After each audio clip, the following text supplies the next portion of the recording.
Welcome, thank you.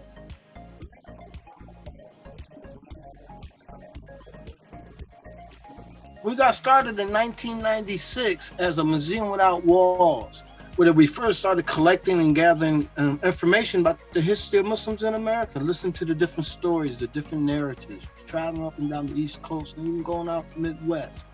Once we finally got a pretty well-defined collection, we've had the exhibits at different museums. Anacostia Museum hosted it, I think, in 2005. The Sabos Museum in the Chicago, Detroit area also hosted the museum. We've been overseas with the exhibit. Then in 10 years ago, we found a location here on Martin Luther King Jr. Avenue. And within that location, we developed an exhibit, a 6-room exhibit space. We told the story of Muslims in America.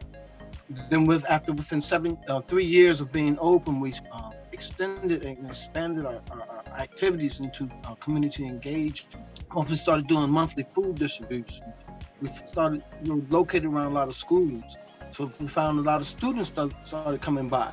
So then we started this after school snack program.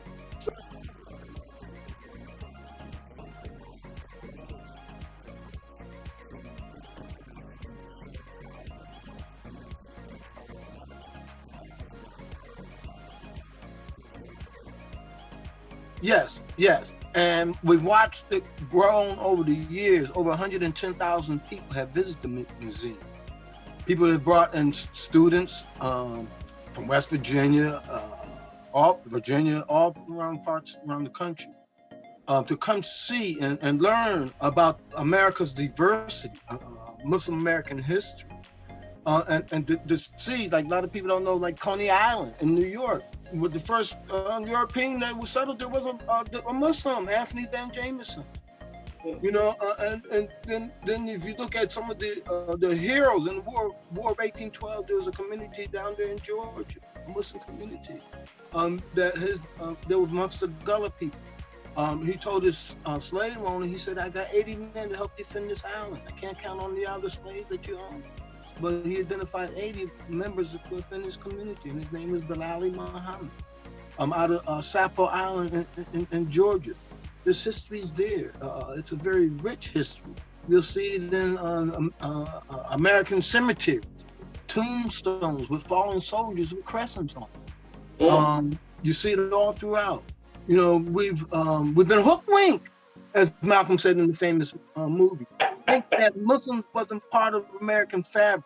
If you go back, even look into Virginia's history during the Civil War, some of the soldiers that helped win the Civil War battle in Fredericksburg, they wore Algerians' Muslim uniforms, and some of them were immigrants that fought in that battle.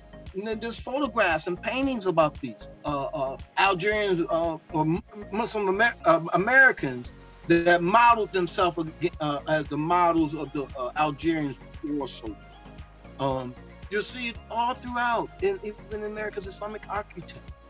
Matter of fact, a lot of people don't realize that the George Washington Monument wouldn't have been as tall as it is now if it wasn't for a Muslim from Turkey, a country donating the rest of the money to help finish building it up.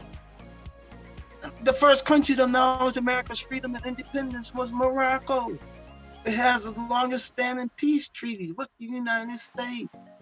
There's so many documents within American history and within some of our founding fathers' ideas and concepts was very inclusive of all human beings, Muslim, Jews, Christians, all of us.